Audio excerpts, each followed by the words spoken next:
Perkenalkan, nama saya Muhammad Zaki Salman dengan NIM 220512040442 dari kelas Teknik Informatika A angkatan 2022.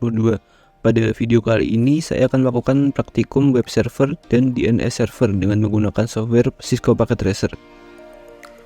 Saya akan menggunakan skema jaringan pada praktikum routing statik sebelumnya, dan saya akan melakukan sedikit perubahan pada skema jaringannya. Saya save as terlebih dahulu menjadi web server dan DNS server.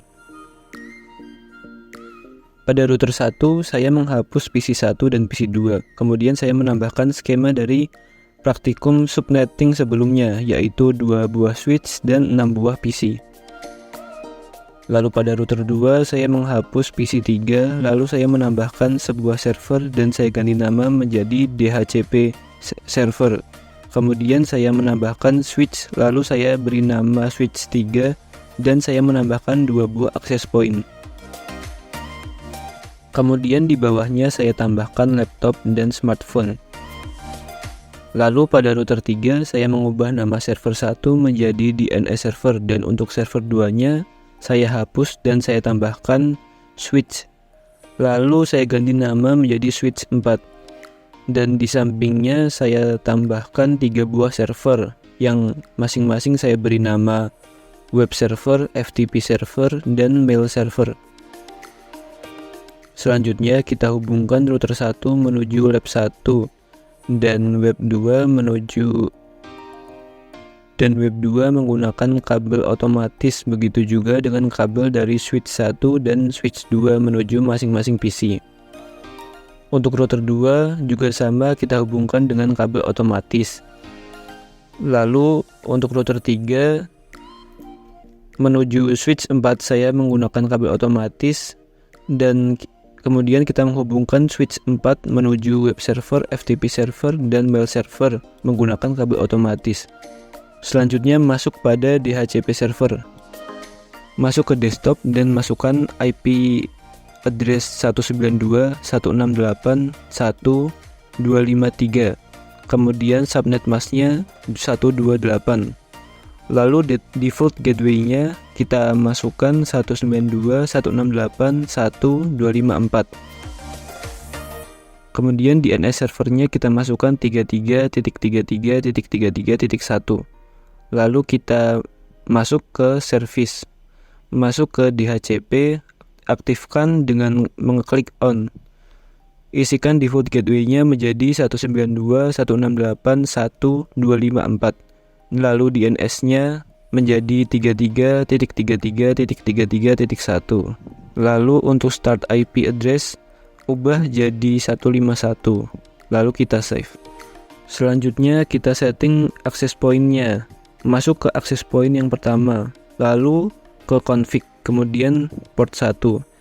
Nyalakan port status, isikan SSID menjadi AP1.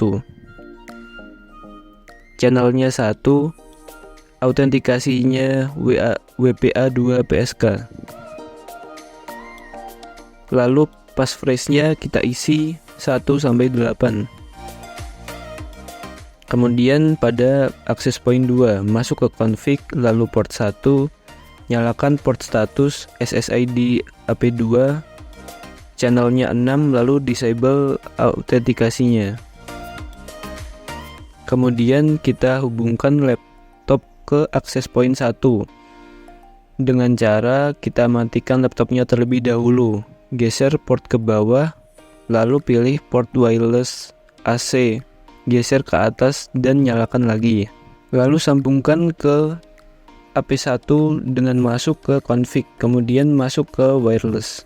Masukkan SSID-nya AP1, lalu autentikasinya nyalakan WPA2 PSK dan masukkan passphrase-nya 1-8.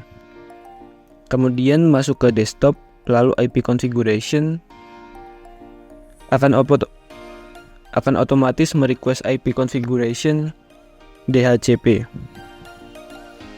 Lalu setting ke smartphone, masuk ke config, lalu wireless, lalu isikan SSID menjadi AP2, autentikasinya disable. Setelah itu masuk ke desktop, lalu IP configuration, lalu DHCP.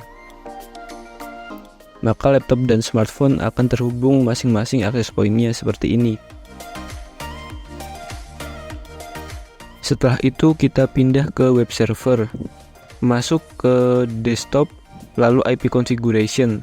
Untuk IP address-nya kita masukkan 43.43.43.1, lalu subnet mask-nya 255.255.255.0, dan default gateway-nya kita masukkan 43.43.43.3.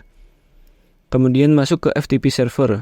Pada IP configuration kita masukkan 43.43.43.2, lalu default gateway-nya kita masukkan 3. Kemudian untuk mail server kita masuk ke IP configuration, lalu kita masukkan IP address-nya 43.43.43.4. Kemudian kita akan melakukan ping dari PC1 menuju ke DNS server dengan masuk ke desktop, lalu command prompt. Masukkan ping 33.33.33.1. Kemudian ping ke web server, kemudian FTP server, dan yang terakhir mail server. Kemudian kita coba hal serupa pada PC4.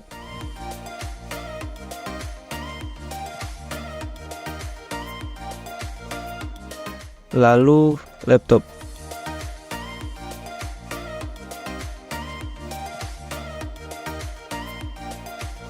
Lalu dari smartphone.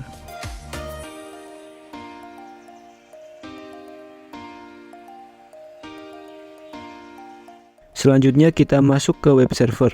Masuk ke service, nyalakan HTTP, lalu kita edit file index.html, dan saya masukkan code dari modul web server. Lalu kita save.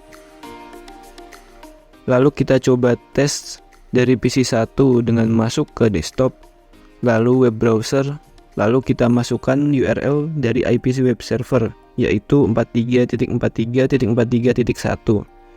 Klik go. Maka outputnya akan seperti ini. Kemudian kita coba pada PC4.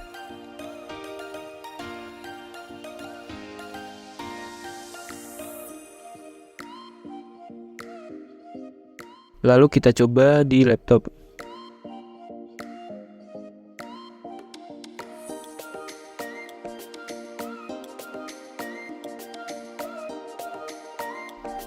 Dan yang terakhir kita coba di smartphone. Setelah itu kita masuk ke DNS server. Nyalakan DNS-nya, kemudian isikan namanya ftp.jarcom.com. Lalu tipenya A-record. Lalu address-nya kita masukkan FTP server, yaitu 43.43.43.2. Lalu kita add, kemudian kita masukkan lagi dengan nama jarcom.com dan address-nya 43.43.43.1. Lalu kita masukkan lagi dengan nama www.jarcom.com dengan tipenya cname, dan hostname-nya kita isi jarcom.com. Lalu add. Setelah itu kita masuk ke PC1, kemudian kita ubah IP configuration-nya pada DNS server. Kita masukkan 33.33.33.1. Kemudian kita masuk ke command prompt dan kita ketikkan nslookup spasi jarcom.com. Lakukan hal serupa pada PC4. Kemudian kita masuk ke laptop.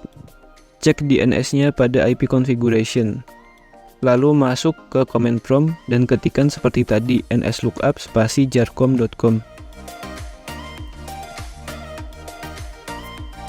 Lakukan hal serupa ke smartphone.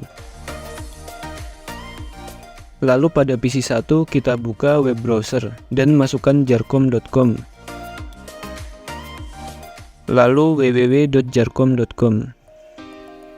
Lalu kita coba pada PC4, masuk ke desktop, melalui browser, masukkan jarcom.com, lalu www.jarcom.com. Kita coba hal serupa ke laptop.